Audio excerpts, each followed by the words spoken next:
Oke, kita mungkin bisa langsung mulai saja ya untuk sharing session di malam hari ini. Bismillahirrahmanirrahim. Assalamualaikum warahmatullahi wabarakatuh. Waalaikumsalam warahmatullahi wabarakatuh. Jadi, jadi alhamdulillah kita sudah ada di pertemuan keempat ya di malam hari ini. Eh, jadi kemarin kita sudah sempat membahas terkait dengan vulnerability upload ya. Ya, eh, kita sudah sempat bahas terkait dengan vulnerability upload. Jadi Jadi vulnerability upload ini celah yang terdapat pada suatu sistem eh, yang eh, yang tidak diimplementasi dengan baik, ya, yang tidak diimplementasi dengan baik artinya validasinya itu masih memiliki kerentanan di sana yang bisa dimanfaatkan oleh seorang attacker untuk mengupload shell ya atau mengupload backdoor ya.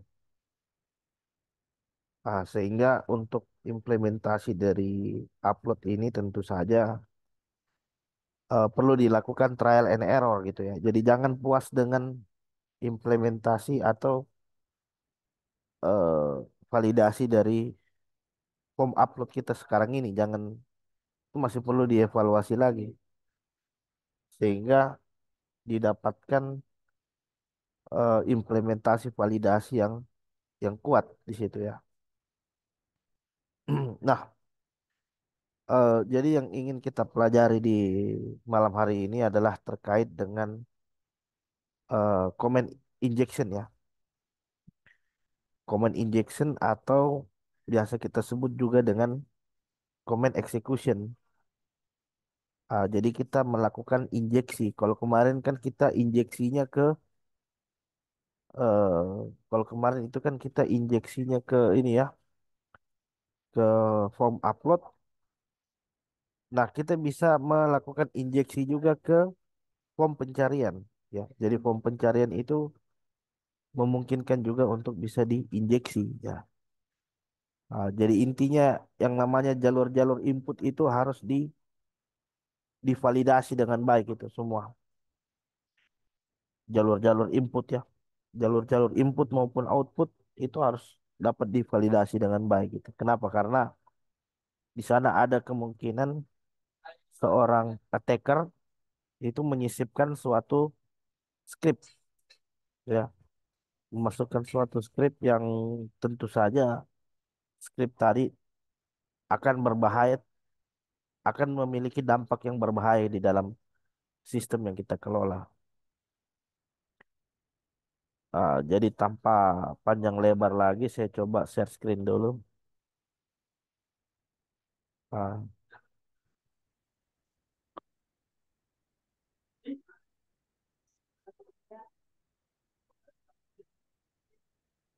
Oke, ini sudah recording ya. Ya. Jadi saya coba cari untuk materinya dulu.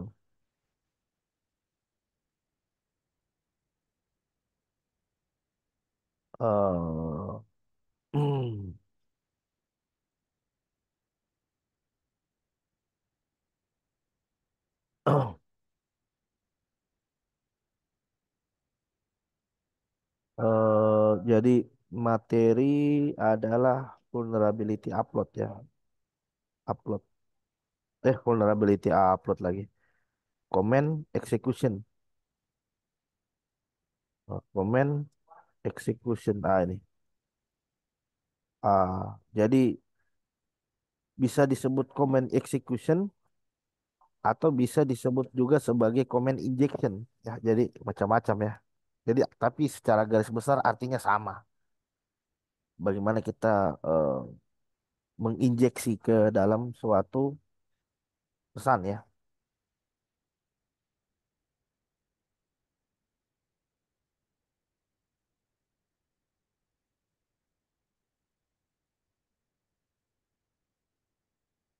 Oh, oke.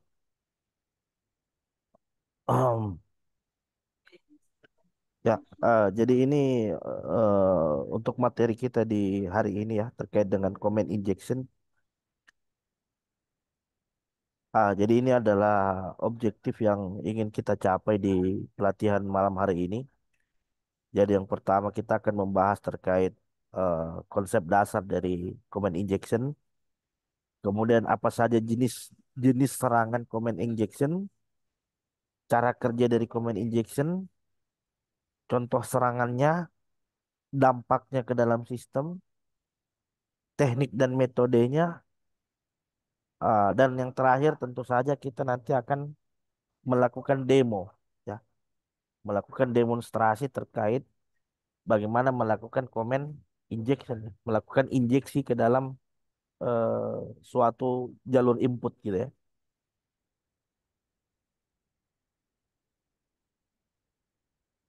Ah, jadi ini definisi dari comment injection ya. eh jadi comment injection itu adalah celah, ya, adalah suatu celah di mana seorang attacker bisa mengeksekusi perintah secara langsung melalui lapisan aplikasi. Jadi kita dari lapisan aplikasi, perintah yang kita masukkan di lapisan aplikasi itu nanti akan tereksekusi. Akan tereksekusi di mana? Akan tereksekusi ke dalam lapisan sistem operasi. Nah, ah, jadi kalau yang vulnerability upload kan file atau data yang kita upload tersimpan ke dalam directory gitu kan. Nah, kalau yang ini command injection ini perintah perintah Linux ya, perintah operating system itu kita jalankan dari aplikasi dari layanan web gitu. Jadi ada layanan web yang ternyata memiliki celah sehingga kita bisa menjalankan perintah Linux ya, langsung dieksekusi di lapisan sistem operasinya. Nah, jadi kenapa ini bisa terjadi ya? Jadi jenis serangan seperti ini bisa terjadi karena tentu saja kurangnya implementasi validasi ya. Ah, jadi tidak ada proses validasi, tidak ada proses sanitasi sehingga input yang masuk dari pengguna itu dapat langsung dieksekusi di dalam sistem. Jadi seharusnya ada batasan gitu ya. Jadi nggak boleh semua jenis query itu bisa diproses gitu. Jadi kita batasi supaya perintah-perintah yang dimaksudkan itu memang sudah sesuai dengan kebutuhan dari fungsinya gitu ya. Karena ada implementasi validasi yang tidak sesuai kaidah dengan kaidahnya sehingga fungsi ini itu bisa disalahgunakan gitu oleh seorang attacker. Nah, jadi ini adalah jenis serangan yang memungkinkan seorang attacker untuk menjalankan perintah shell atau command prompt secara langsung, ya, yang dapat menyebabkan terjadinya pencurian data, pengambilan alihan sistem, atau bahkan merusak sistem. Jadi perintah yang kita masukkan ini nanti langsung bisa dieksekusi di OS, sehingga dengan begitu kita bisa mengetahui informasi sistem, informasi user yang ada di dalam sistem operasi, dan lain sebagainya.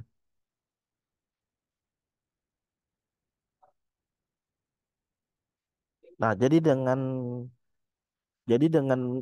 memahami terkait sistem kerja command injection, maka diharapkan kita bisa mengamankan aplikasi.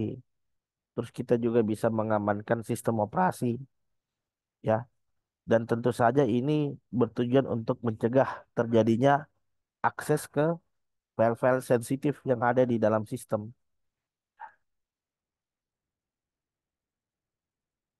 Nah, jadi dengan memahami command injection, kalau dari sisi pengembang aplikasi, dari sisi programmer dengan memahami command injection ini, dari sisi programmer bisa menerapkan suatu fungsi validasi yang memproteksi dari aplikasinya itu sendiri gitu. Jadi jadi programmer harus tahu security, Programmer harus paham metode-metode hacking. Kenapa? Karena dengan memahami metode hacking, dia bisa mengamankan jenis serangan itu di dalam sistem yang dikelola. Jadi kalau saya pernah sampaikan sebelumnya, ya, bertahan yang baik adalah dengan menyerang. Eh, ya, ya betul, bertahan yang baik adalah dengan menyerang. Kenapa? Karena dengan menyerang artinya kita tahu bagaimana cara bertahan. Bagaimana mau bertahan kalau cara menyerangnya sendiri nggak tahu gitu kan. Jadi dengan menyerang kita tahu apa saja bagian-bagian yang diserang oleh seorang hacker dan kita bisa mengamankan bagian-bagian itu. Nah, kemudian sehingga dengan begitu seorang programmer bisa melakukan pengembangan perangkat lunak dengan baik dan menulis kode programming dengan cara yang jauh lebih elegan, ya, dengan cara yang lebih aman.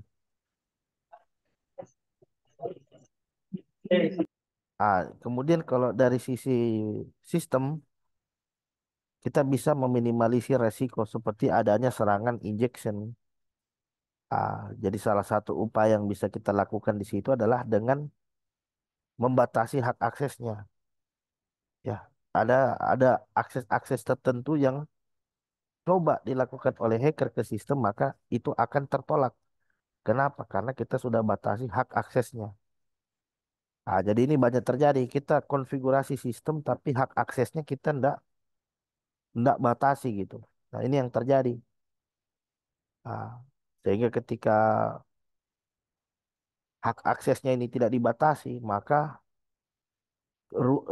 ruang lingkup atau gerak-gerak dari seorang attacker di dalam sistem ini bisa luas gitu. Ya. Nah, jadi ini beberapa insiden yang terjadi ya. Jadi ada beberapa situs atau layanan di internet itu yang terkena serangan comment execution. Nah, jadi yang pertama itu Shellshock ya. Jadi Shellshock itu terjadi di tahun 2014, terus GitHub itu di tahun 2020 dan Kisco Asa itu di tahun 2018. Nah, nah, jadi layanan Shellshock ini dia memiliki celah sehingga seorang attacker bisa mengeksekusi perintah Linux gitu. Sehingga server-server yang ada di seluruh dunia ini itu ter- terkena dampak dari jenis serangan command execution ya. Ah, Terus kemudian ada GitHub. Nah, kalau GitHub ini kita kita tahu bersama lah ya. Jadi GitHub ini repositori ya. Jadi suatu repositori yang mana di layanan repositori itu memiliki celah command injection ya. Sehingga dengan begitu seorang attacker bisa mengakses ke sistem operasi dari si GitHub ini gitu.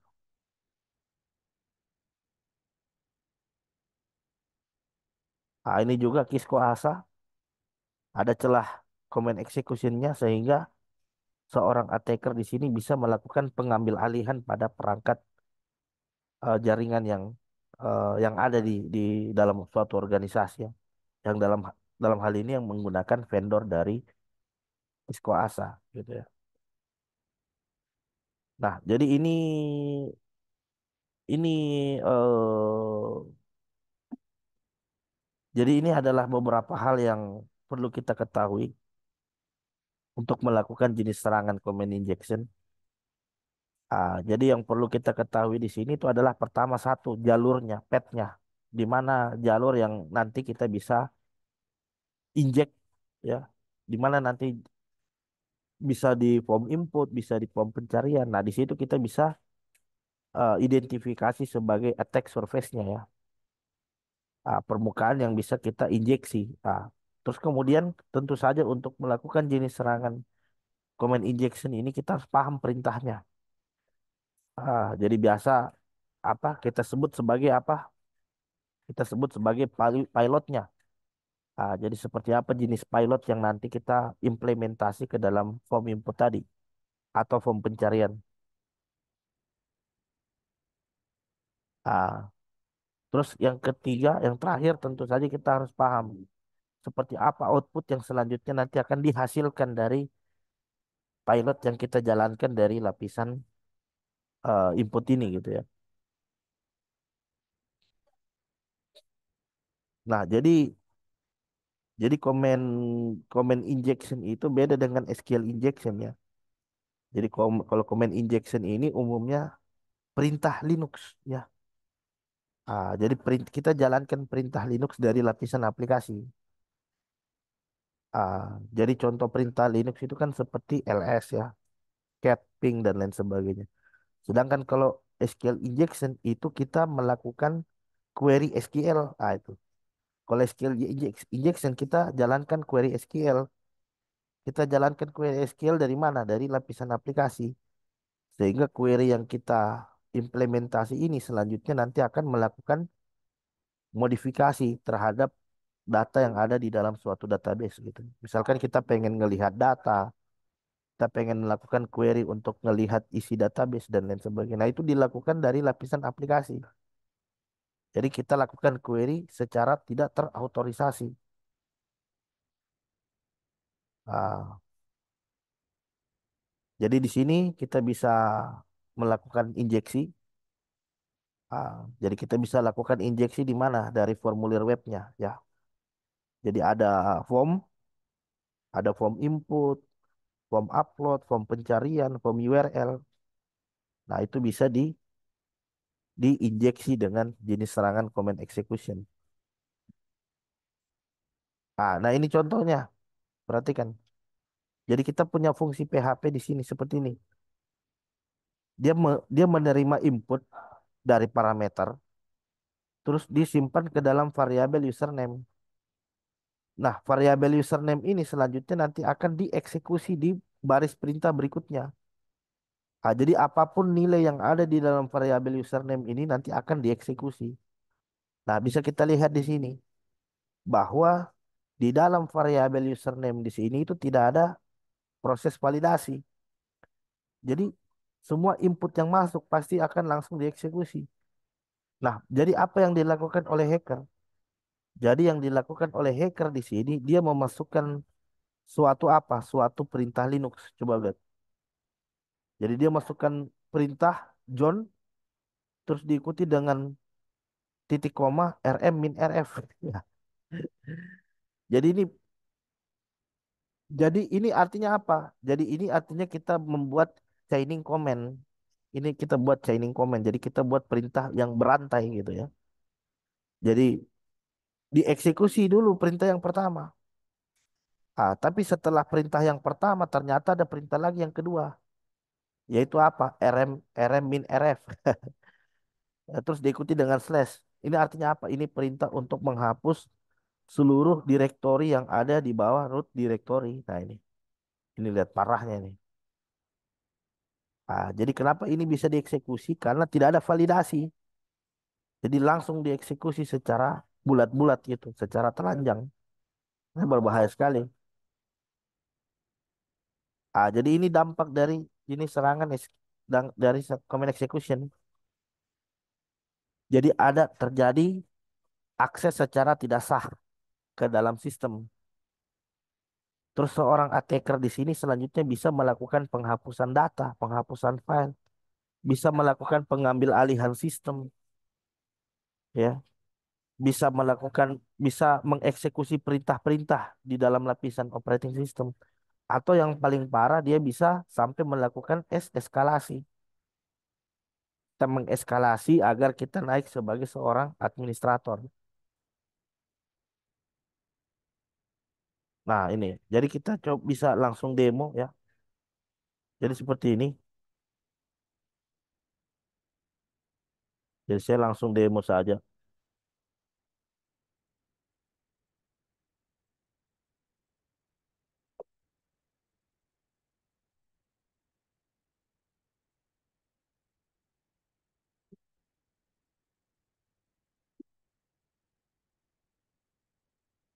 Nah,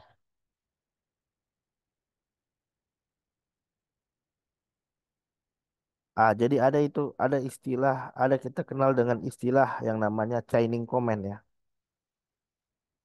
Ah, ada kita kenal istilah dengan yang namanya chaining comment.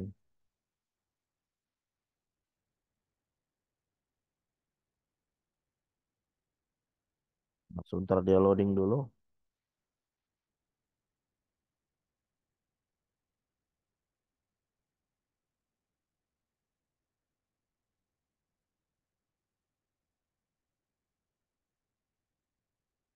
Bisa dilihat ya? Halo, halo. Ya, Bisa, Pak. Pak, bisa, Pak. Bisa, bisa, bisa. Oh. Nah, ini yang disebut dengan chaining comment. Jadi chaining itu artinya rantai. Chaining itu artinya rantai. Artinya kita buat sebuah perintah yang berantai. Nah, ini saya exit dulu satu. Ini. Ah, jadi ada kita kenal istilah dengan chaining comment. Jadi chaining comment ini artinya suatu perintah yang dibuat secara berantai. Artinya artinya kita punya perintah yang dieksekusi secara eh, ada tiga baris perintah yang kita definisikan yang dieksekusi secara sekaligus. Nah, kalau seperti ini kan clear ls ini kan satu perintah ya. Saya bisa bikin chaining comment dengan menggunakan simbol seperti ini, tanda kutip, titik koma. Misalkan saya touch ini kan perintah untuk buat file ya. Terus saya chaining, artinya setelah perintah pertama tereksekusi, kita eksek kita eksekusi lagi untuk perintah yang kedua.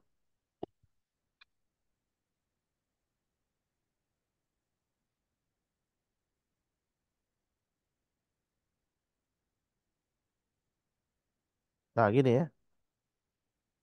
Kemana ke file bla.php? Nah, enter. Itu. Jadi apa yang terjadi?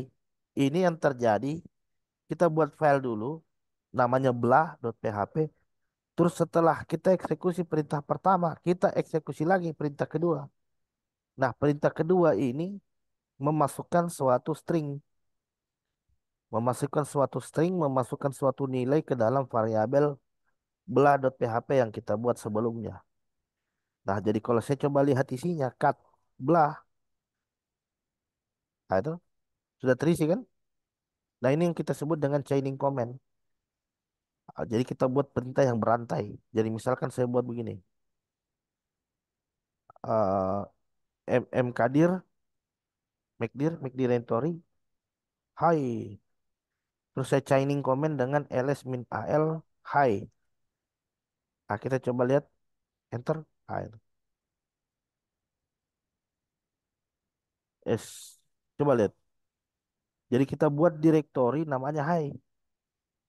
Kita buat direktori nama hi, terus kita ls min al, hi. Ah, ini artinya setelah buat direktori namanya hi, kita ls. Atau kita bisa perbaiki lagi dulu. Misalkan kita buat hi ls min al. Ls min al grab hi gitu. Jadi ini artinya kita bikin direktori namanya hi. Setelah itu kita ls. Jadi ls kan perintah untuk menampilkan seluruh file dan direktori. Terus kita filter yang mengandung kata hi. Gitu. Kalau kita enter, itu jadi ada dua, ada dua file atau direktori yang mengandung kata hi. Nah, ini satu, satu. Ini. Jadi kenapa dia direktori? Karena di sini ada kata D-nya ya. Terus ini ada lagi hydra.restore. Nah, ini file. Kenapa? Karena di sini keterangannya strip. Kalau keterangannya strip kan berarti dia file ya. Ah, jadi jadi chaining comment itu bukan hanya di simbol seperti ini. Jadi kita bisa pakai banyak ya. Jadi sebentar saya buka notepad dulu.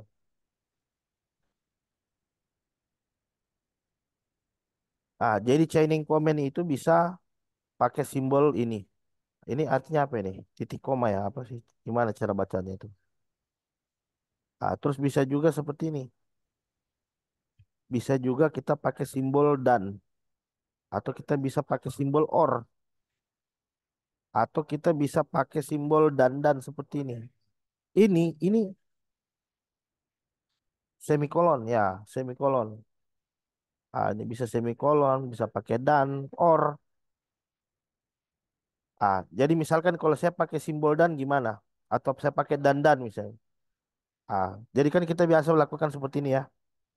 Sudo apt get update dan ini artinya dan ini artinya setelah perintah pertama jalankan perintah kedua.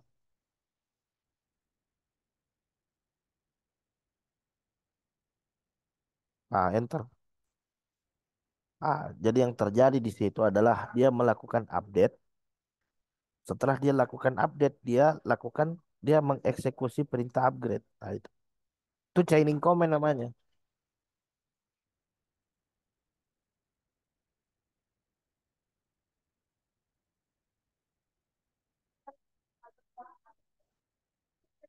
Kita tunggu. Dia download dulu.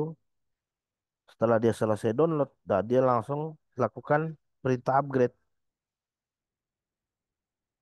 Ah, Dia loading dulu. Ada. Ini chaining comment. Nah, chaining comment juga bisa pakai perintah or.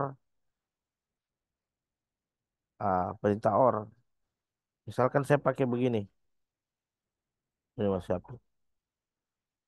ls min al or umi.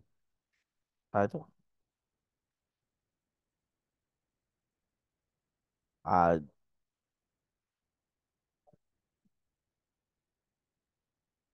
jadi kalau masih ingat, itu ini selesai download, selesai update ini ya. Selesai update. Setelah selesai dia lakukan perintah update, dia lakukan perintah upgrade. Coba kita lihat. Dia fetching dulu.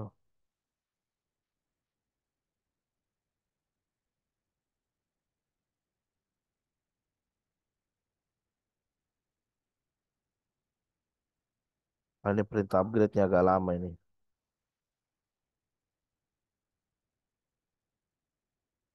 Nah, saya bisa lakukan seperti ini. Masih ingat gerbang logika ya, teman-teman ya? Gerbang logika, logic gate, masih ingat? Logic gate. Ini masih. Ini setelah selesai update ini pasti di upgrade. Karena kenapa? Karena kan saya definisikan dua perintah di sini ya. Gitu. Ah, jadi seperti yang saya sampaikan kemarin ya. Jadi seperti yang saya sampaikan kemarin. Jadi hacking itu adalah seni di dalam melakukan manipulasi di dalam sistem. Ah, jadi kita manipulasi logiknya. Manipulasi logiknya dalam hal ini logiknya yang tadinya true kita falsekan. Atau yang tadi false kita truekan. Itu hacking itu. Atau bisa jadi ada logik-logik yang ada, misalkan ada logik-logik di dalam sistem yang mungkin bisa untuk kita manipulasi. Nah, kita injeksi ke sana. Kita injeksi ke sana sehingga dengan begitu kita bisa menyisipkan suatu perintah ke dalam celah tadi. Ah, Kalau gerbang logika, kalau masih, nah salah satu teknik untuk melakukan manipulasi terhadap logika kita harus paham tentang logic gates gitu ya. Jadi yang namanya mesin, mau apapun itu mesinnya, mau itu komputer, mau itu server, mau itu apapun itu, mau aplikasi, itu pasti dia menerapkan yang namanya logic ya. Jadi teman-teman yang programmer kan pasti sering menggunakan logic ini di dalam membangun aplikasi, betul nggak? ada logic and ya, logic or. Ah, jadi logic kan idealnya dia hanya terdiri dari dua. Ada logic and dan ada logic or. Ah, jadi kalau dalam ilmu filsafat itu logic itu sebenarnya cuma dua. Adapun adapun sisanya itu adalah pengembangan dari kedua logic ini. Jadi kalau logic and itu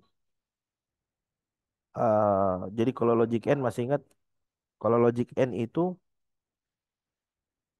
di outputnya true ketika kedua inputnya itu bernilai true ya.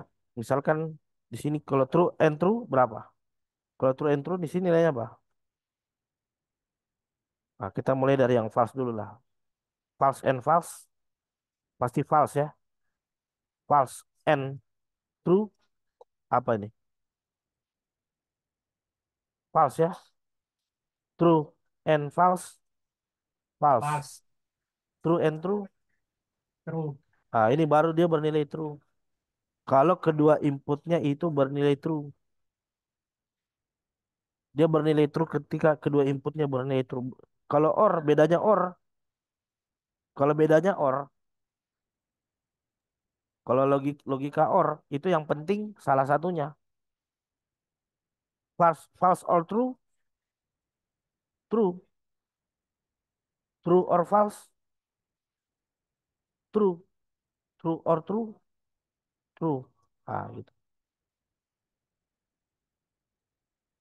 Jadi ini ini konsep dasar ini. Ini konsep dasar.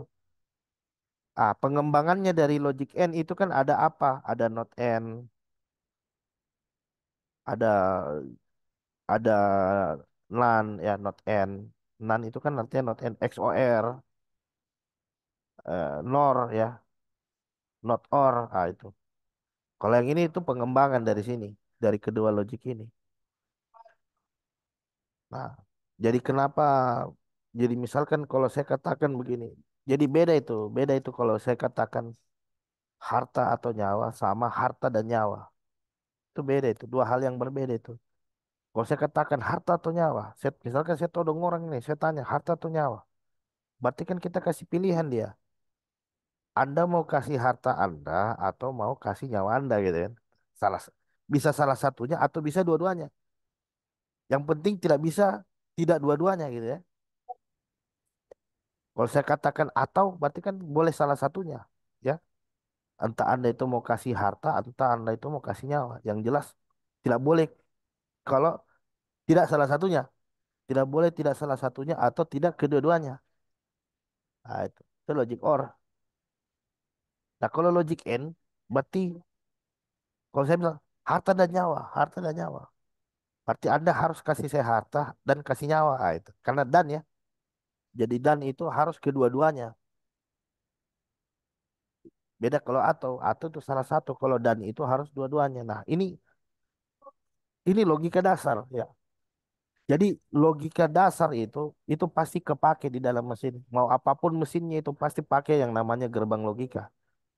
Nah, kita bisa melakukan manipulasi dengan mempermainkan dari sisi logika dari mesin ini. Itulah seni daripada hacking. Seni hacking itu adalah melakukan manipulasi. Cara manipulasinya macam-macam. Bisa dengan cara melakukan yang namanya injeksi. Itu. Jadi kita injek sehingga kita bisa menghasilkan output yang kita inginkan. Nah ini. Nah seperti biasa kita akan latihan pakai ini DVWA.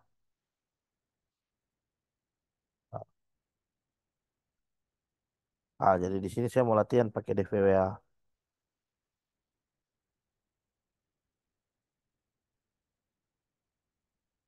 Ah, jadi DVWA admin password. Jadi misalkan kalau di dalam aplikasi yang Anda kembangkan itu ada form pencariannya, ada form apanya lagi. Itu hati-hati itu. Itu hati-hati. Jadi saya bermain dengan command execution ya. Saya bermain-main dengan command execution di sini.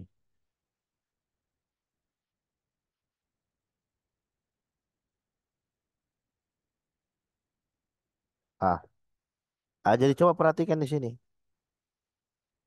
Jadi di sini dia minta enter IP address, masukkan IP address. Nah, misal bagaimana kalau saya masukkan selain IP address, misalkan halo, ini diproses apa enggak ini?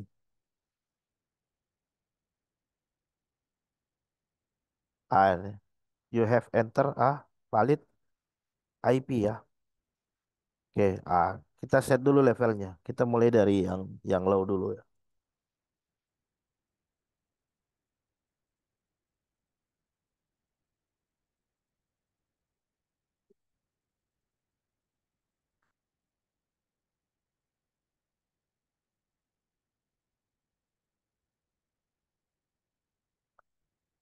Kita mulai dari yang level low dulu. Command execution. Di sini misalkan saya mau masukkan apa di sini? Halo gitu, halo, submit. Kalau saya masukkan halo gimana?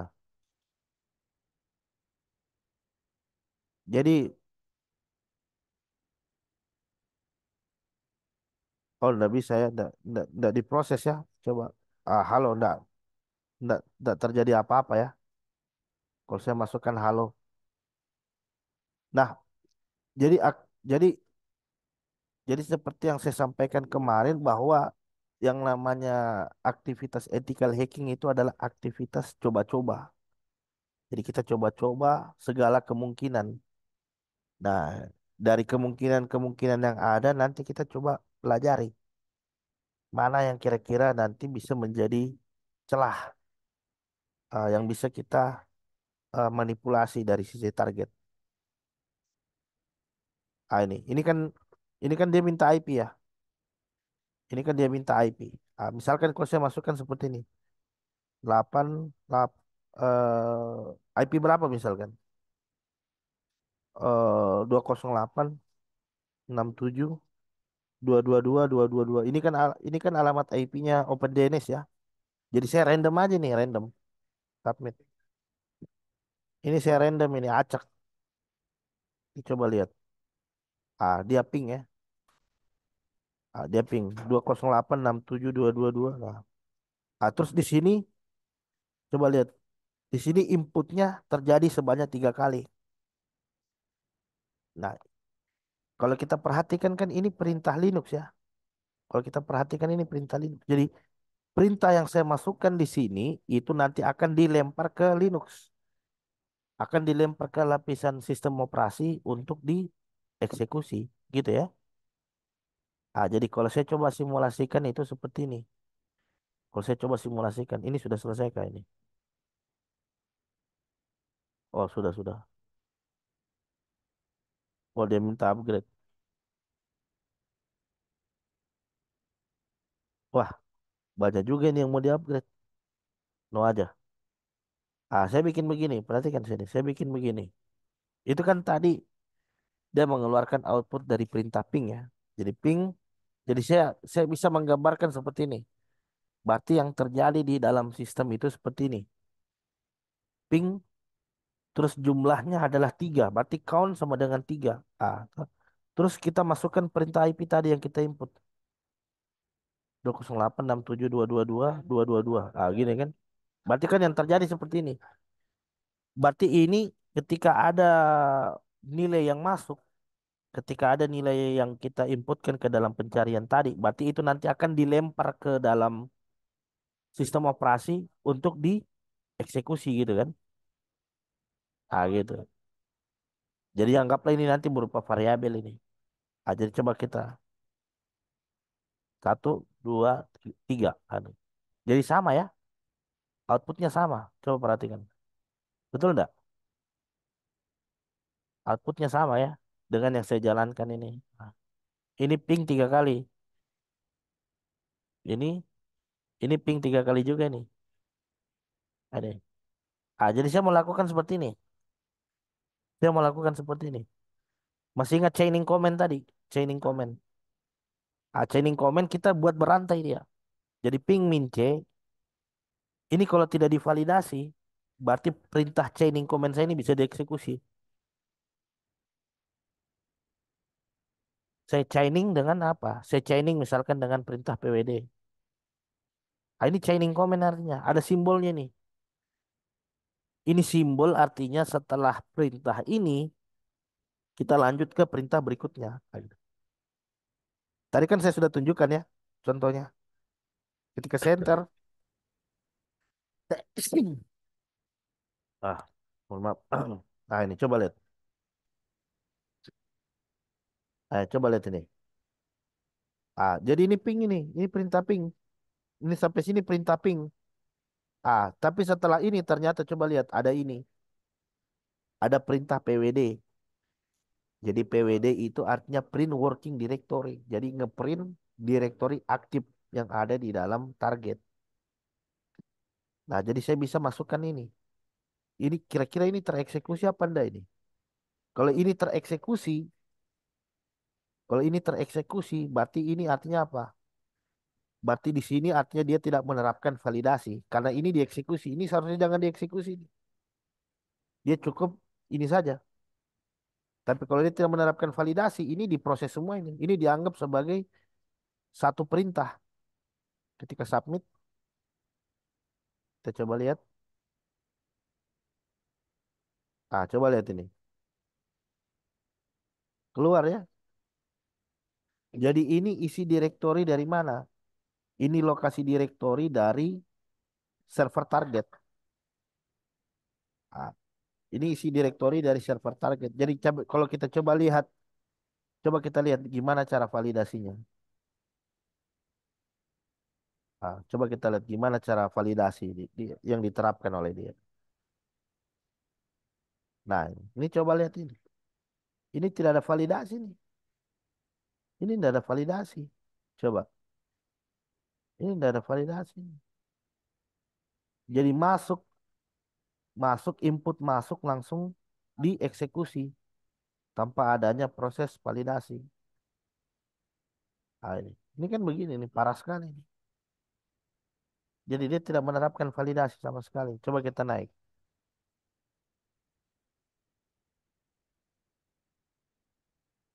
Nah, ini. Jadi kalau saya kalau jadi kalau saya gambarkan seperti ini. Jadi kalau saya gambarkan seperti ini. Ini kita langsung lompat ke sini saja karena kan kita bukan pakai Windows ya. Ah, coba lihat. Ini. Coba lihat ini. Ini kan ini kan tidak ada validasi sama sekali nih. Jadi apapun yang masuk ke dalam variabel target langsung dieksekusi di sini. Betul tidak? Ini seharusnya dicek dulu ini. Dicek dulu itu nilai dalam variabel target. Jadi yang terjadi itu begini. Jadi yang terjadi sebenarnya saya masukkan perintah ini. Ah, jadi ketika saya masukkan seperti ini, jadinya seperti ini. Perhatikan di sini. Coba lihat. Ini kan perintah ping. Oke, sudah benar ini. Ini sudah benar. Tapi yang salah itu di sininya. Inilah pilotnya kita. Inilah yang disebut dengan pilot. Inilah yang kita sebut dengan injeksi. Jadi kita bisa masukkan injeksi kita di bagian belakang ini. Ah, jadi ini yang kita lakukan adalah melakukan manipulasi terhadap logika mesin. Kenapa? Saya masukkan simbol semikolon di sini sehingga sistem operasi menerjemahkan bahwa setelah semikolon ini ada lagi perintah berikutnya. Nah, itu. Jadi kita melakukan manipulasi ke logik mesin. Ah, jadi sekarang, jadi sekarang yang ini itu bisa jadi pilot saya ini. Ini bisa saya rubah-rubah nilainya sekarang. Ah, ini sekarang saya coba masukkan seperti ini. ls, ls min al misalkan, submit.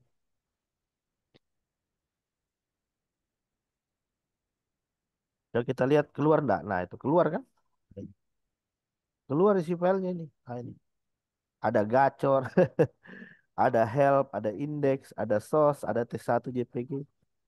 Jadi keluar isi filenya. Jadi yang ngeri itu tendangan belakangnya gitu loh. Itu yang ngeri. Jadi perintah pingnya memang udah benar, tapi setelah pingnya itu yang tendangan belakang yang kita bilang dengan pilotnya. Ah, jadi saya bisa macam-macam dengan ini. Berarti saya bisa begini. Saya coba mengakses file-file yang sensitif. Saya iseng-iseng aja nih.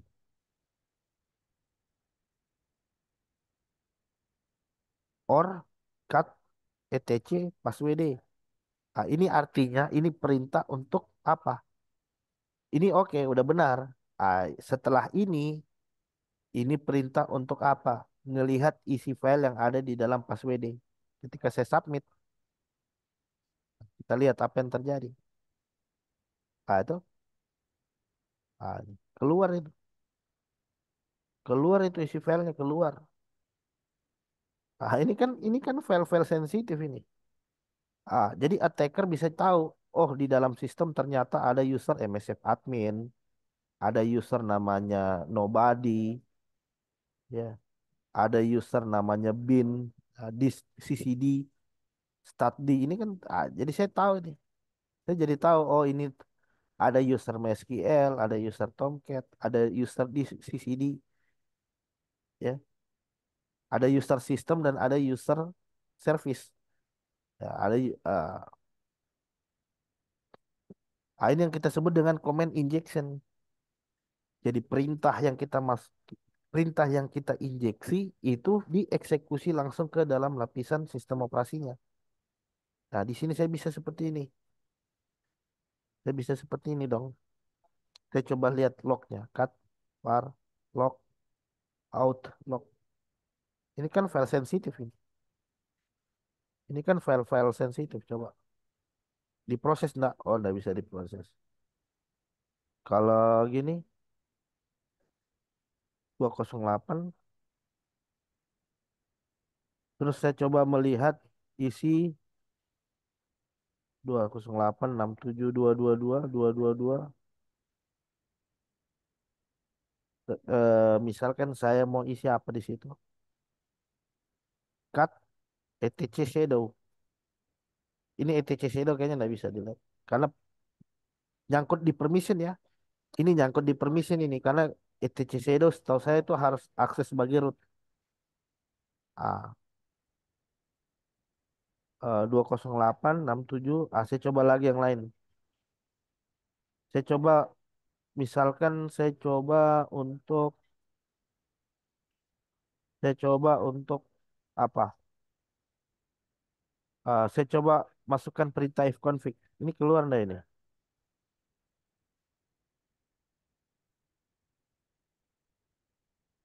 Oh, if config nggak keluar ya. Berarti ada perintah-perintah tertentu yang bisa dan ada perintah-perintah tertentu yang bisa. Kenapa? Karena kita dibatasi oleh hak akses ya. Karena kan kita eksekusinya ini sebagai service ya. Misalkan di sini saya masukkan apa? ls bisa, uname min a. Ini tereksekusi apa enggak ini? Ini coba-coba aja, coba-coba.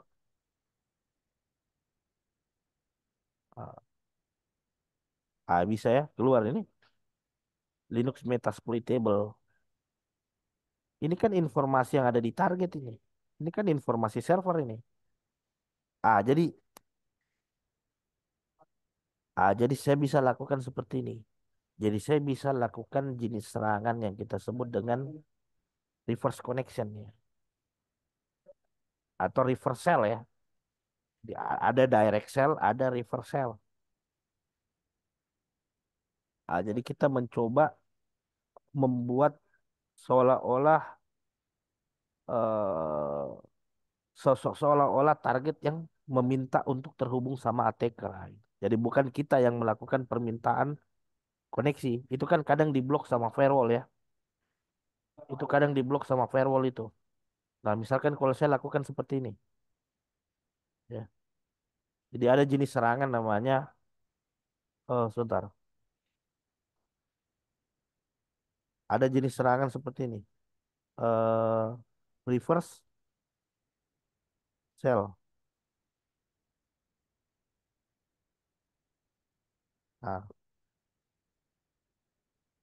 Nah, gini, gini, gini. Nah, gini. Ah, nah, jadi kalau saya kan selaku attacker, ketika saya mencoba koneksi langsung ke target, pasti akan ditolak. Kenapa? Karena di situ ada firewall. Tapi saya buat seolah-olah koneksi ini bersumber dari dalam. Jadi seolah-olah korban yang membuat koneksi ke attacker. Nah, jadi ini yang saya mau lakukan. Saya mau melakukan reversal, ya, supaya seolah-olah koneksi keluar ini eh, seolah-olah korban melakukan koneksi ke attacker. Nah, ini biasa kadang dibolehkan karena sumber koneksinya itu dari dalam, bukan dari luar masuk ke dalam. Ah, kalau dari luar masuk ke dalam itu kadang diblok. Ah, tapi kalau dari luar ke dari luar dari dalam, mohon maaf, dari dalam keluar, ah ini biasa kadang nggak diblok. Ah, jadi kita manfaatkan itu, kita manfaatkan celah tadi, kita manfaatkan celah tadi untuk membuat seolah-olah target yang membuat koneksi ke ke attacker, ke hacker di situ ya. Nah, saya bisa lakukan seperti ini. Ah, saya bisa lakukan seperti ini. Jadi saya listening dulu di sini. Saya listening LNVP, saya listening ke port berapa? Misalkan ke port 9191. Ah, saya sekarang posisi listening. Saya sekarang posisi listening untuk ini artinya any.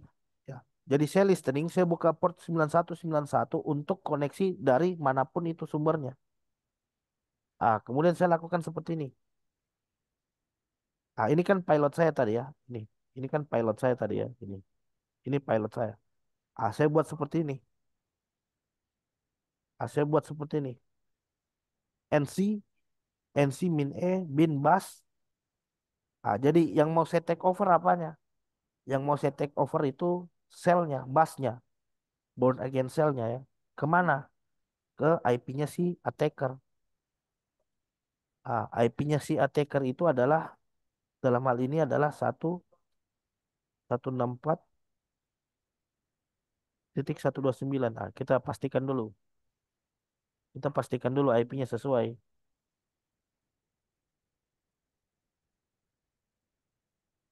Kita pastikan dulu. Ah, sesuai ya. Ini sesuai IP saya nih. Ah, sesuai IP saya. Terus port yang saya buka di sini yaitu berapa? Yaitu port 9191. Nah, ini yang dibuka sama si hacker. Nah, ketika ini saya copy, ketika ini saya copy, kita coba lihat apa yang terjadi.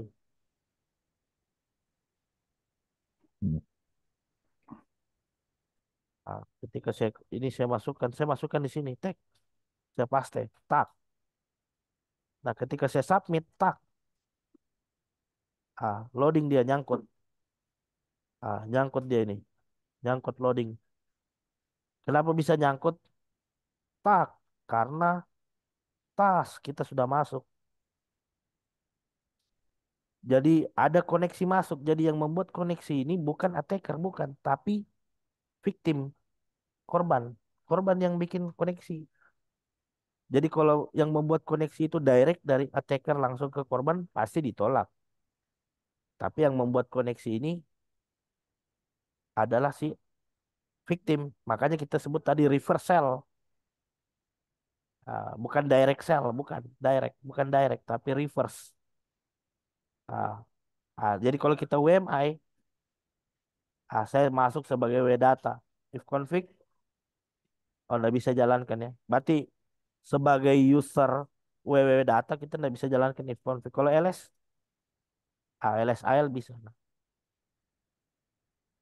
Nah, bisa kita lihat di sini saya sebagai W data. Sementara di sistem juga sebagai www data. Jadi saya bisa lakukan seperti ini. Proof. Echo.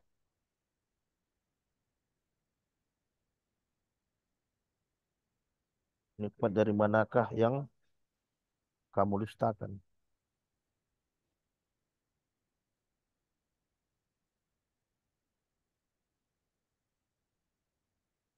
Kemana? Ke proof. Nah, ini sudah ada. Ini sudah bikin backdoor ini. Ini sekarang saya matikan. Tak. Saya keluar tak. Ah, di sini juga langsung berhenti. Ah, ini langsung berhenti. Karena koneksinya udah kita putus. Jadi selama masih terhubung, ini berhenti dia. Ngeheng dia, ngeheng. Ah, sekarang kita coba cari di sini, di directory exit. Di directory exit tadi kita sudah bikin file namanya proof. Proof.php ketika saya enter, tak. Nikmat dari manakah yang kamu dustakan?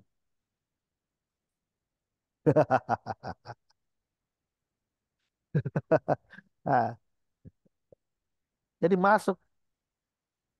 Ah, jadi masuknya lewat mana tadi? Masuknya lewat celah yang ada di dalam form pencarian ini. Masuknya dari sini. Makanya hati-hati itu. Kalau punya form pencarian, punya form input. Ah, jadi bukan hanya simbol ini doang. Bukan hanya bukan hanya simbol ini doang, tapi kita bisa pakai juga simbol-simbol N. Ah, jadi misalkan kalau saya buat seperti ini, saya listing lagi. Ah, di sini misalkan saya paste ya. Ah, di sini saya pakai simbol N, simbol N. Ah, ini saya pakai simbol N. Ini kira-kira tereksekusi juga apa enggak ini? Kalau saya pakai simbol N. Ada. Ketika saya submit tak, langsung masuk, cepat sekali. Jadi pakai simbol N. Jadi tugas Anda itu ini sebagai seorang pengelola sistem, simbol-simbol seperti ini tuh Anda harus filter ya. Simbol-simbol seperti ini ya. Ah, or ya, dan dan. Ini ada artinya ini. Ini bukan hanya sekedar simbol biasa ini. Ini ada artinya. Makanya ini harus kita filter. Ah, coba kita tes yang level kedua. Ini saya jadi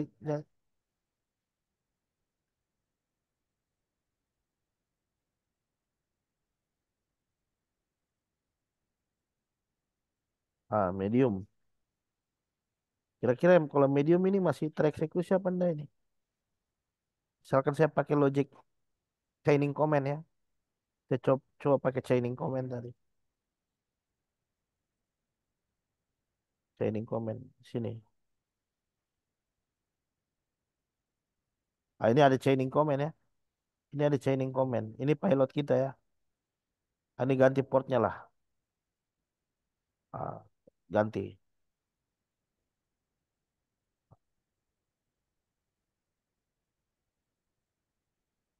Berarti di sini port 1989. Kira-kira gimana? Ini masih tereksekusi apa enggak? Submit. Tak. Tidak tereksekusi. Coba di sini. Ah, gagal berarti gagal. Berarti ini gagal. Kenapa gagal? Coba lihat.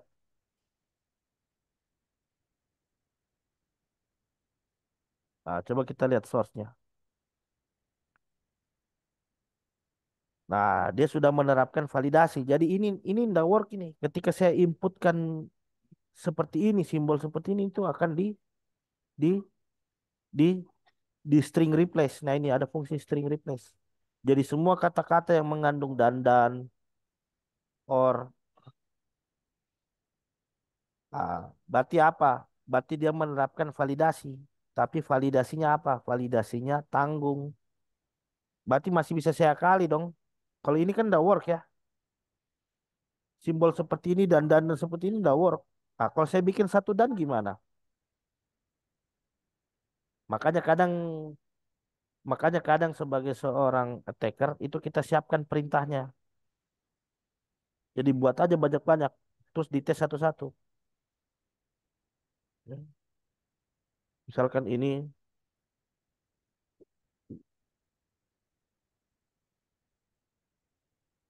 dibuat satu-satu. Jadi dites satu persatu. Ini kalau ini gagal, terus kita coba ganti lagi simbolnya dengan yang ini. Kalau ini gagal, kita coba lagi dengan yang seperti ini. Kalau ini masih gagal, kita coba lagi simbol seperti ini. Dan seterusnya. Makanya pilotnya dibuat banyak. Pilotnya dibuat banyak. Terus kemudian diuji cobakan. Supaya ndak manual, supaya ndak dilakukan secara manual, Anda bisa pakai burp suite. Ya, jadi terus seperti burp suite. Ya, jadi prosesnya dilakukan secara otomasi. Nah, ini masih listening ini. Ketika saya submit, tak.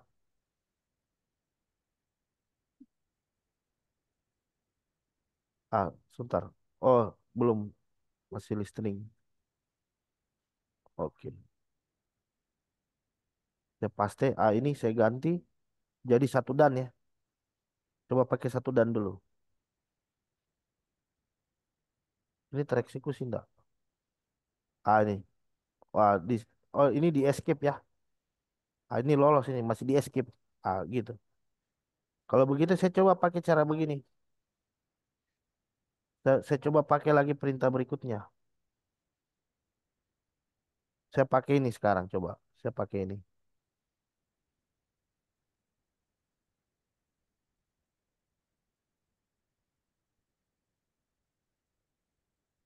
Saya pakai ini.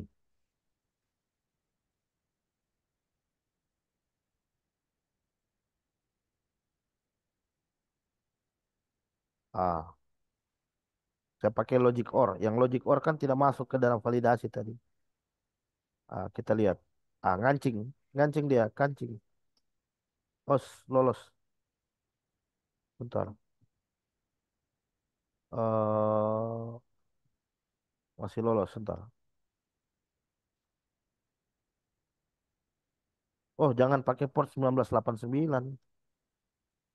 Jangan-jangan ini port 1989 terpakai. Kita pakai yang common port. Coba kita pakai port 2233. Takutnya port 1989 terpakai. Jangan-jangan yang serangan tadi itu sudah work ya. Jangan-jangan serangan tadi work tapi portnya enggak ini. Ah, Tunggu. Kancing, kancing dia. Coba kita cek. Masuk.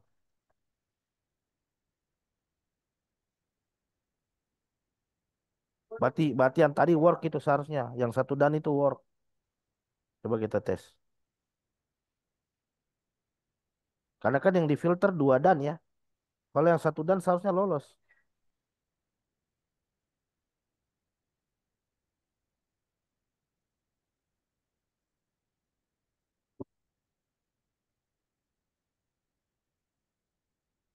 Oh, enggak bisa. Tidak lolos. Kalau kita pakai kalau yang OR berarti lolos ya. Yang logic OR lolos. Atau bisa juga di encode, simbolnya di encode. Nah, kalau di kalau simbolnya di encode gimana? Oh, ini masih 9233 seharusnya. Ini. Tak. Itu.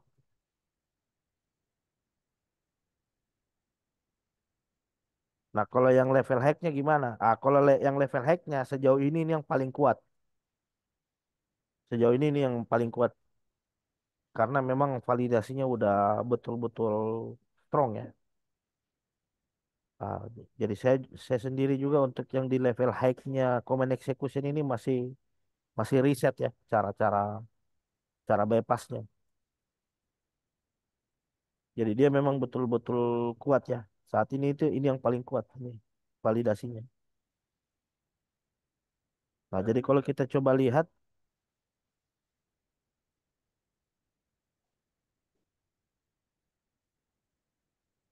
nih, nih. Jadi coba kalau kita coba lihat ini validasinya ini cukup ketat sekali. Pertama satu, ketika ada input masuk, maka nanti akan di strip ya. Jadi akan di strip. Misalkan kalau dia berupa suatu string, simbol tertentu nanti akan di strip dia dijadikan string. Nah, kalau kayak simbol itu dijadikan string, terus di explode. Jadi IP itu kan terdiri dari 4 oktet ya. Nah, jadi masing-masing oktet itu diexplode, dipisahkan, dipisahkan. Jadi kalau ada 4 oktet, berarti kan ada 4 titik ya, berarti 4 oktet. Terus masing-masing oktet itu dicek apakah itu number. Nah, kalau bukan number, berarti yang masuk ini memang harus betul-betul IP, angka, dan jumlah oktetnya adalah 4. Ah, dia harus memenuhi kondisi itu. Ah, jadi dari mana ditahu itu nomor itu suatu angka atau bukan angka? Nah, di sini ada fungsi is numeric. Jadi dicek itu apakah itu merupakan sebuah number. Nah, kalau dia bukan berupa number, maka nanti dia akan error. Sampai di sini nanti dia akan error itu. Nah, kalau ini sudah sesuai, terus turun lagi di bawahnya. Ah, di sini baru digabungkan tadi. Oktet-oktet tadi nanti digabungkan, terus dieksekusi. Terus dieksekusi di sini, di lapisan CMD-nya. Nah, jadi kalau kita coba akali gimana? Ini saya listening.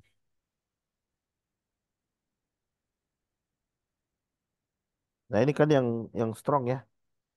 Ini kan yang high ya, yang level high. Ah, level high.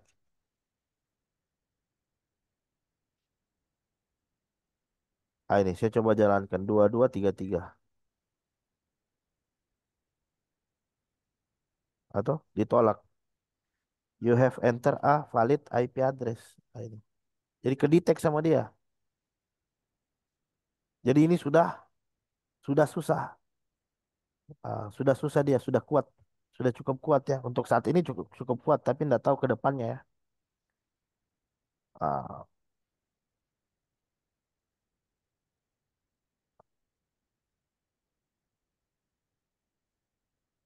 jadi kita masuk ke sini. Jadi selama input kita itu tidak sesuai, maka nanti dia akan masuk ke baris ini.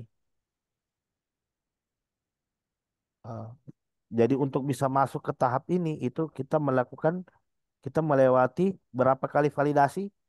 Kita melewati 3 kali validasi. Satu, dua, tiga. Nah, baru masuk ke sini. Jadi sudah cukup kuat validasinya. Ah, untuk saat ini ya gitu. Untuk saat ini masih paling kuat. Tapi kita tidak tahu ke depannya. Kita tidak tahu ke depannya. Jangan-jangan ke depannya ada yang menemukan celahnya. Itu. Jadi kalau tekniknya sudah ditemukan, berarti fungsi validasi yang tadi sudah tidak bisa dipakai lagi.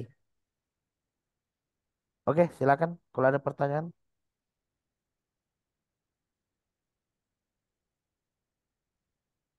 Halo,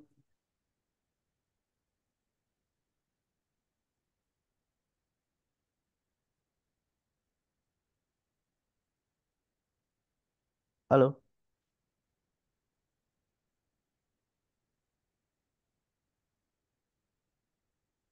Iya, Pak, kedengaran, Pak. Ya, ya, silakan. Kalau ada pertanyaan silakan. Kita materi sudah selesai. Kita tidak banyak, cuman membahas tentang comment injection. Jadi itu jenis serangan ke comment injection. Nah, jadi masuknya bisa lewat pencarian, form input. Itu bisa diinjeksi semua itu. Jadi kalau kita menerapkan validasi itu bisa diinjeksi itu form input Anda, form pencarian Anda. Ini cuman sering saya temui juga. Fungsi pencariannya dimatikan. Jadi tidak bekerja itu. Wah, ini ditahu bilang, wah ini mau dipentes ini sama Pasul. Matikan, dimatikan fungsinya jadi ndak, jadi cuma tampilan doang, ndak berfungsi valid.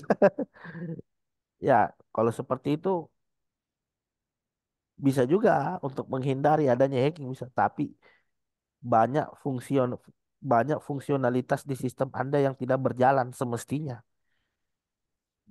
Jadi jangan karena ada aktivitas hacking terus lantas dimatikan fungsi pencariannya. Jadi cuma ada pencarian saja, pas diinput dia bekerja. Wah, itu. Ah, akhirnya apa? Dampaknya kepada pengguna nanti tidak bisa mencari artikel, pengguna tidak bisa mencari item-item barang, produk. Jadi jangan dimatikan. Memang validasinya yang perlu diperbaiki. Nah, ada juga yang parno gara-gara wah, hacker masuk bisa masuk lewat form registrasinya dimatikan. Pengguna tidak bisa mendaftar jadi user kan kalau begitu. Jadi memang security ini serba salah, Anda bisa.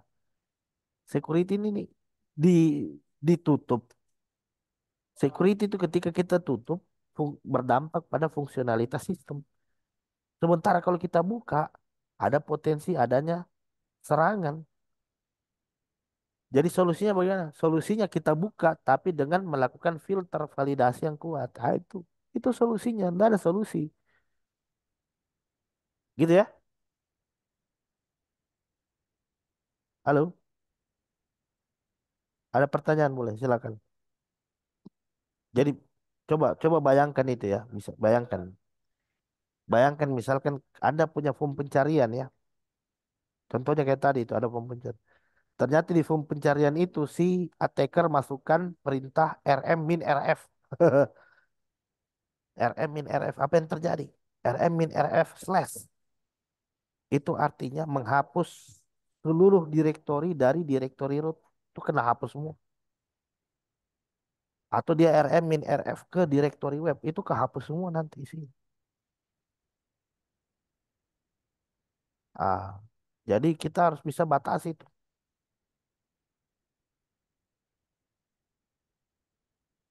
Jadi misalkan kalau contohnya inputnya hanya bisa menerima IP ya sudah kita strict sampai ke situ. Dia tidak bisa memasukkan perintah selain IP tadi, tidak boleh.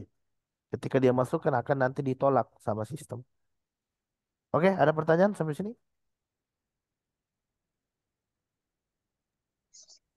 Pak. Ya, ya silakan. Nah, yang tadi yang pot tadi itu emang harus yang pot itu atau gimana, Pak?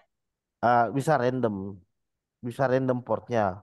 Yang penting Bisa dia, random. ya, yang penting di atas 2000. Karena kan ada, kenapa saya katakan harus pakai port yang di atas 2000? Karena port 2000 ke bawah kan biasa sudah dipakai sama sistem. Jadi kalau paham kan port itu dibagi jadi tiga ya.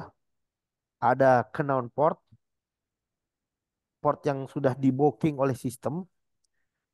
Ada port unknown, apa port eh, unused port ya. Ada port yang tidak terpakai dan ada unknown port. Itu. Jadi kita bisa pakai yang di kedua atau yang ketiga, yang unused port ya. Port-port yang tidak terpakai. Gitu ya. Ya, Pak. Oke, oke, oke, oke. Tapi Pak itu dengan catatan kalau portnya itu terbuka ya. Kalau misalnya ada yang sistem dia tutup semua portnya itu nggak bisa ya. Ya, ya bisa, bisa. Dengan catatan dia dia ini. Makanya kita coba-coba. Kalau dia dia tutup di port 2000 ya kita coba di 2001. Kalau di 2001 dia tutup kita coba di 2002. Kalau di 2002 dia tutup kita coba di 2003. Karena susah juga begini begini. Dengar dulu. Jadi susah juga mau blok port. Kalau kau blok port ya dampaknya ke koneksi. Jadi ada istilah begini, selesaikanlah permasalahan sesuai dengan layernya. Kalau masalah validasi kan di layer 7 ya. Validasi itu di layer 7 tapi kita bereskannya di layer 4. Kita bereskannya di layer 3 atau di layer 4. Di lapisan network. Dampaknya apa? Dampaknya pada konektivitas. Betul tidak? Kira-kira Betul, kalau Pak. kalau kau tutup port misalkan, misalkan kalau kau tutup port itu dampaknya apa? Dampaknya user tidak bisa terhubung ke sistem kan? Karena kan dia ngakses melalui jalur port, betul tidak? Betul betul. Jadi memang solusinya Ya. bukan di network, solusinya itu adalah pada lapisan aplikasinya. Memang solusinya itu Siap, di, siap. di lapisan aplikasinya itu yang harus kita bereskan, fungsi validasinya. Istilahnya apa kalau kalau masalahnya di layer 7 ya kita selesaikan layer 7. Masalahnya di layer 6 kita selesaikan layer 6. Masalahnya di layer 5 selesaikan layer 5. Nah, ini banyak terjadi juga. Kita tutup di jalur portnya, ternyata apa? Sistem tidak bisa berkomunikasi. Misalkan kalau kita lakukan update dan lain sebagainya kan itu menggunakan jalur port, betul nggak? Itu kan menggunakan jalur port yang kita buka dalam sistem, betul nggak? Nah, itu. Kita tutup, itu nggak bisa. Selain user, tentu kita sistem kita juga sendiri nggak bisa melakukan update dan lain sebagainya. Kalau ada fungsi-fungsi monitoring seperti SIEM dan lain sebagainya, kena juga ke SIEM. Gitu ya? Siapa? Hmm. Terima Ta- kasih. Ya, tapi sejauh ini memang menurut saya itu validasi yang paling kuat untuk command execution sudah seperti itu tadi. Tapi khusus untuk IP address ya. Tapi nggak tahu kalau yang lain gimana.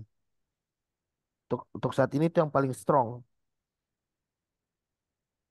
Tapi bagaimanapun yang namanya hacking kan berkembang ya. Aktivitas hacking berkembang. Ya, nah, yang menurut kita kuat saat ini bisa jadi ke depan sudah bisa ditahu solusinya. Berarti harus ganti lagi gitu. Harus diperbarui lagi. Ah, jadi dan yang banyak terjadi itu banyak programmer yang sudah tidak update lagi dengan aplikasi yang dikembangkan. Nah, ini yang susah. Jadi tidak bisa begitu. Pekerjaan programmer itu adalah pekerjaan berkelanjutan. Jadi nggak bisa itu misalkan setelah kita buat terus putus kontrak. Jadi mau nggak mau itu kontraknya harus jalan terus. Minimal perpanjangan kontraknya itu dari sisi security-nya. Sekalipun dari sisi pengembangannya mungkin sudah tidak dilanjutkan lagi. Tapi dari sisi security tetap harus jalan. Karena fungsi-fungsi validasinya harus diperbarui. Fungsi-fungsi sanitasinya, validasinya. Gitu ya. Nah, ini biasa kadang terjadi putus kontrak, putus semua. Termaksud putus dengan security dari lapisan aplikasinya. Gitu ya.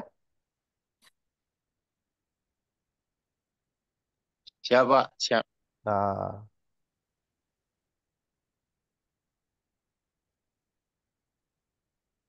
tapi kalau sebagai seorang programmer yang bertanggung jawab ya kita harus inilah ya. Sekalipun putus kontrak ya kita harus tetap inilah apa ngecek gitu. Ini fungsi validasi kita ini masih bekerja dengan baik apa tidak.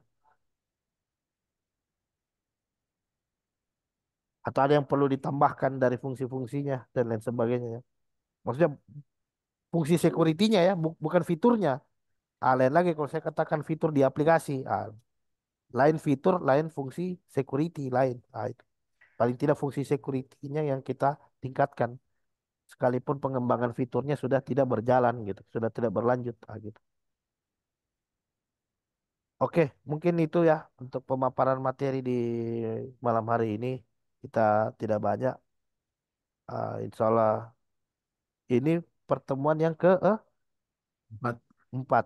Jadi besok insya Allah kita akan masuk ke materi yang ditunggu-tunggu ya, yaitu malware development ya. Tapi basic ya, basic malware development, bukan advance ya, basic basic malware development. Ini Ah, Pak Sul, ya ya ya ya, gimana gimana? ini masih 15 pertemuan lagi kan ya ke depan ya? 15. Ini ah Sambung advance, sambung advance. minum kopi dulu, minum kopi. Jadinya kayak tukang dongeng saya ini. Pak Sul, mau tanya Ya Pak, ya ya, perintah setelah perintah ini perintah. eh, untuk apa Burp Suite akan ada pembahasan ke sana Pak, Burp Suite. Insya Allah ada. Nanti kita coba cari waktu ya. Saya kalau pre begini biar tiap hari kita masuk bisa. Saya kalau pre ya. Tapi kalau ada kegiatan training atau project itu ya kadang harus cari waktu lagi. Tapi Ya, saya ya. kalau lagi libur begini itu semangat saya biar tiap hari kita masuk. Semangat saya. Iya, Ah, iya Pak. Kita sih, saya sendiri berharap ada pembahasan terkait Burp Suite ke Kami depan. juga semangat, Pak. Oke oke ya boleh boleh boleh. Nanti kita coba agendakan lah. Jadi Worksheet ini tools yang cukup penting sih. Tapi nanti kita coba inilah cari-cari waktu ya. Jadi misalkan kalau ada materi yang nggak bisa tercover di sesi sharing session kita ini, apa di sesi pelatihan kita ini, nanti kita coba cover di sharing session gitu ya. Karena kan ada di grup ya, teman-teman ini udah pada join komunitas ya, Kluk ya, udah pada join belum di Kluk ini? Sudah, Pak. Sudah. Ah, Sudah, Pak. Sudah, Pak. nanti yang belum join nanti saya invite nanti ke grup lah. Udah penuh, Ah, Pak. ini dia, Udah oh dua sudah. ribu berapa? Ah, nanti saya coba carilah biar kita berlangganan supaya anggotanya bisa Empat lebih tuh kan. banyak. Ah, oh, setelah ini grup dihapus Kak? Enggak. Tidak, tetap jalan juga grup ini. Cuman alangkah baiknya teman-teman join juga di grup utama gitu kan. Karena kita Mantap. karena kita diskusinya di Komunikatif sana. berarti, Pak. Jadi saya lagi cari cara itu supaya bisa upgrade jumlah anggota grupnya supaya apa? Supaya kita inilah. Kalau Telegram saya juga terus terang saya jarang buka Telegram sih sebenarnya. Oke,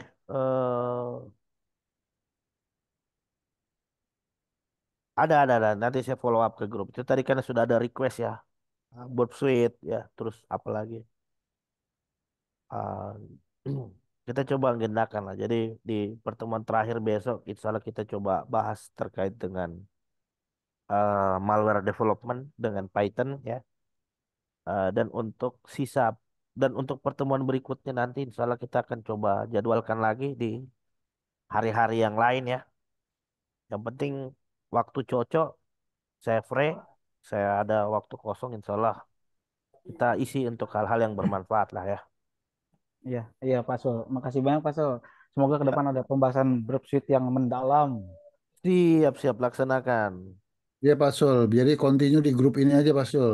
Terus Eh, tambah orang ah, nggak apa-apa. Jadi kan dekat hubungannya. ya. Salah Pak, insya Allah ya. Oke, ah, eh, mungkin itu saja. Nanti setelah ini saya akan follow up untuk PPT dan apa namanya rekaman materinya. Nanti bisa Anda nonton ulang. Saya ucapkan terima kasih banyak teman-teman sekalian. Saya tutup dengan ucapan Alhamdulillahirabbil alamin. Wabillahi taufiq wal hidayah. Assalamualaikum warahmatullahi wabarakatuh. Waalaikumsalam. Waalaikumsalam Terima kasih Pak warahmatullahi Sul. wabarakatuh. Terima kasih, Terima kasih, Pak. Pak. Iya Pak Ya, Sul. terima kasih semua. Terima kasih.